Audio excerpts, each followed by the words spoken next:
Welcome back. I'm Kim Bailey and this is Inside Exec. Today we're continuing our discussion with Rico Nasol and we're going to look at what a creative leader looks like and also his system of 3 C's: confidence, clarity, and culture. And it's interesting when you look at those three and the way he describes them as being a linear progression. So you can't start at one or get good at one and then have the other two, that you actually have to do those three in order. So let's hear what we talked about with Rico. In terms of creativity, and we have to use the word AI or the acronym, do you see that there is a shift generally towards more creativity in the workplace, given that we've got this wonderful tool that can help us be a bit more creative?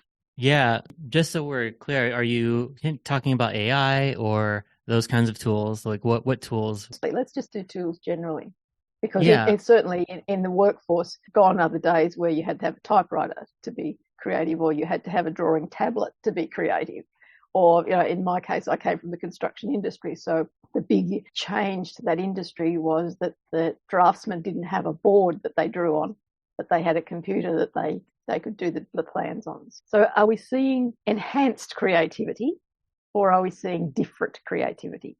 I think we're actually, and I don't want to seem hyperbolic, but I do feel like it's the golden age of creativity. Uh-huh. And the reason why I believe that is creativity and creative tools make everything so accessible nowadays, right? So even back then, my reference of like being a kid using 2 VCRs to edit, it's because I didn't have access to editing technology. Now any 10-year-old or 12-year-old or whoever can go. There's CapCut. There, like every platform almost has a version of a nonlinear editing tool, right? So creativity is more accessible. And what I think this is helping us do is true storytelling to come out and real human experiences to start to come out. Because people who before wanted to express these human experiences but weren't able to, now can through the accessibility through all those tools. And if they're wondering like, oh, how do I use Premiere? You can go to YouTube, you can go to these places and learn how to use these tools. And you don't need to go to university anymore. You don't need to go to school to learn some of these things. And it's all about refining your craft and whatever that means to you. So if you're an editor or you're a product designer, designing more products, using those tools that enable you to do your job faster and better, right? And even why I bring up AI is I think AI can be dangerous, but I also think AI is a huge tool for creatives. And the one thing that I haven't seen AI do successfully is create human connections, human storytelling, use human emotions, right? I use AI myself as fodder, as inspiration, but AI itself doesn't have a story to tell. What makes me, you, and I compelling compared to AI is we have human experiences, we have stories to tell, we have experiences we can share of, we have experience with imposter syndrome, we have experience being in the boardroom, we have these experiences that we can share with AI just can't. Does it then follow that in what we see as probably a more openly creative workforce and environment, that leadership is more difficult? I don't think it's that leadership would be more difficult, but I think it has to be more evolved. So gone are the days of the tastemakers. If you go back in the day, you had a single creative director that told you what good looked like, right? Like if it didn't look like this, it wasn't good. Like that's almost what the whole Mad Men era was, right? The tastemakers are telling you what good looks like. Now, I think everybody who has a perspective and a story to tell, there's an audience there that will connect with that. So I don't think one person can dictate to an entire industry anymore, like what good creative looks like. And so leadership can't look like that either.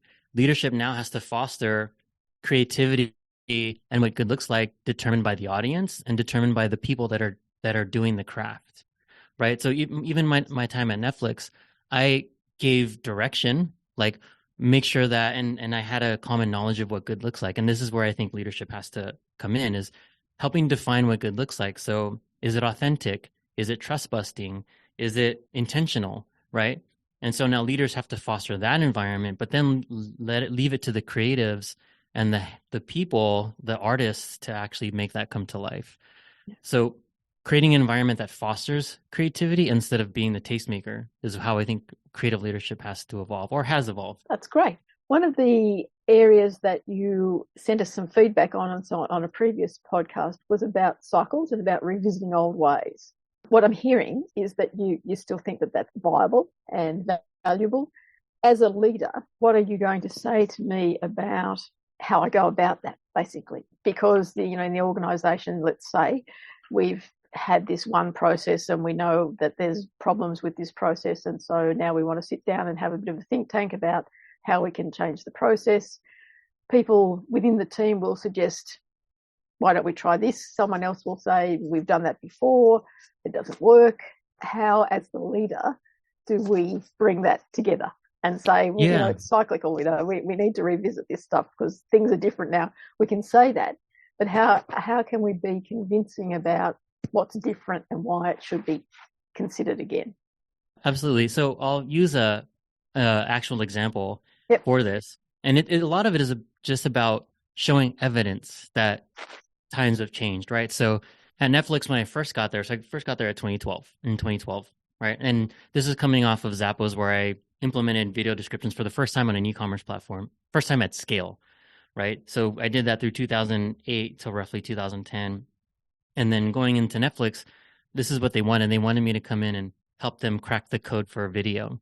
And all I heard was, oh, we've tried that. We've tried video here. We've tried video there, right? And so the things I had to combat was, I get it, in 2009, you tried video, but think about what online experiences were in 2009. Think about what online experiences are now in 2014, right? 2009, autoplay video and pop-ups were like annoying. But by 2014, 2015, people expected video. So in their experiences. So you have to bring everyone along for the ride that this is definitely how it was before, but human behavior has changed with internet speeds, access to technology, whatever it is, the context has changed. So we can continue to stay in 2009 and say, oh, this doesn't work anymore, or we can do what our audience is asking for, evolve with the rest of the world. So that's the way I approach it is, and this can happen in the future too. My way of doing it is not going to be the best way. There's lots of things I did in 2012 at Netflix that were terrible. And we found way better ways to scale and to increase productivity as the years went on, as we hired people that were intelligent, that were exposed to different tools, different models. It's just by nature, you bring more people in, more ideas are going to flow. So it's just keeping that open mind that solutions can come from anywhere. Human behavior changes, right? All of those things impact how we should lead. And that's the context we should bring into these conversations. Do you feel that leadership is sometimes driven by technology rather than by people? I think leadership is driven by humanity. The technology is just a way to help us get there. Okay.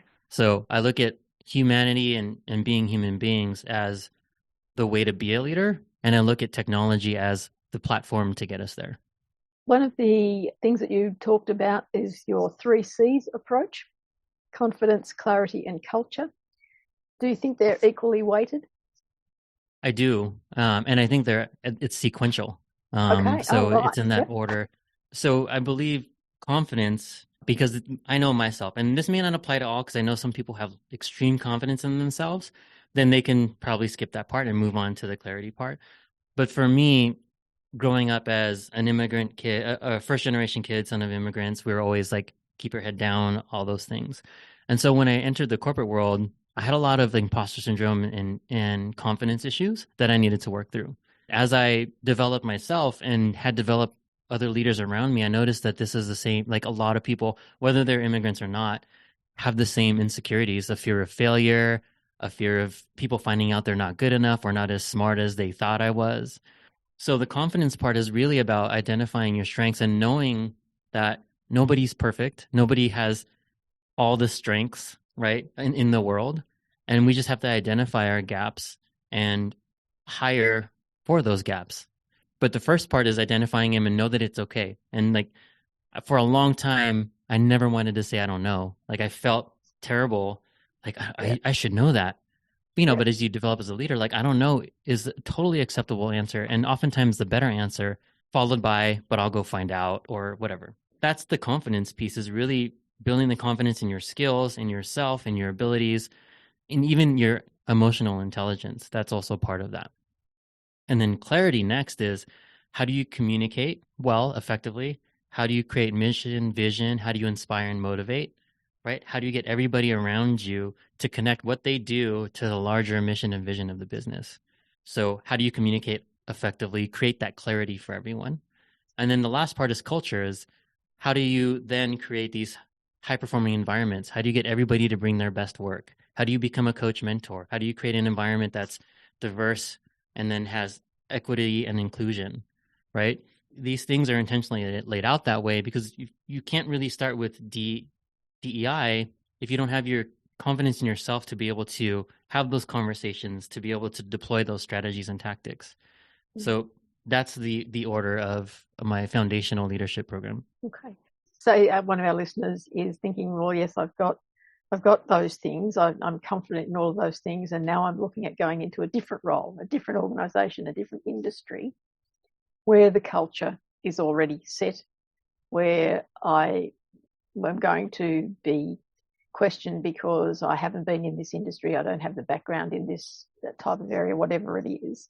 As a leader, how do you get it back into that process? When you know that the culture is the thing, because and I ask the question because it is a perennial question that we get through the podcast, is how can we change the culture? How can we fix this culture? How can we develop a culture?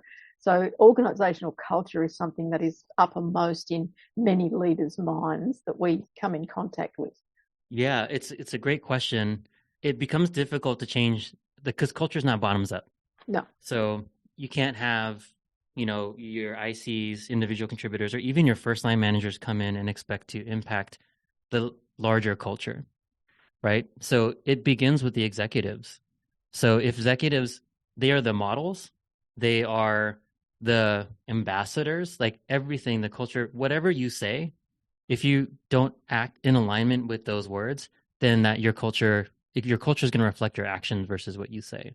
So it starts at the top. And if you are coming in as a middle manager, these are the things where if somebody was asking me if they should take this job, say, for example, Yep. I would arm them and help them establish their values first. What are your values? What is your personal mission? All those things. And does this align with that? Because unfortunately, a lot of my clients that I work with are in these toxic cultures, and many times it could have been avoided because they saw red flags, but they were more concerned about the title and the company than they were with the culture and the red flags that they saw. Yeah.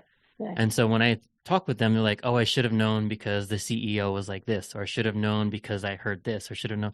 So that's what I would do for someone coming in, whether they should take a job or not. But from internally, it's a soul searching for the executive team, because that's the only way to truly impact culture is through top down. Good. At the other end of the scale, you are a leader in an organisation and you would like to identify those who might be showing potential. So how do we go about measuring leadership potential within our teams? Yeah, it's a good question. Leadership, I always would tell my team this: leadership manifests in more ways than one. It doesn't mean people leadership, right? You can tell the leaders because people start to naturally gravitate toward them. People tend to naturally ask them questions. People ask them to be their mentors.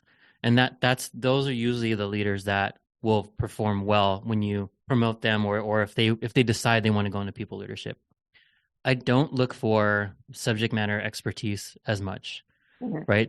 Because oftentimes if somebody's good at the process, it doesn't mean that they'll translate into being able to teach or manage the process or the people who are now doing that, right? There's amazing creatives that were on my team, but would I ever let them or have them manage people? Probably not, because they liked heads down work. They liked to work on their own and kind of be in their bubble. Does that translate to people management? If they wanted to, they could learn those skills, but more often than not, they just liked what they did. They liked the isolation. They liked being individual contributors.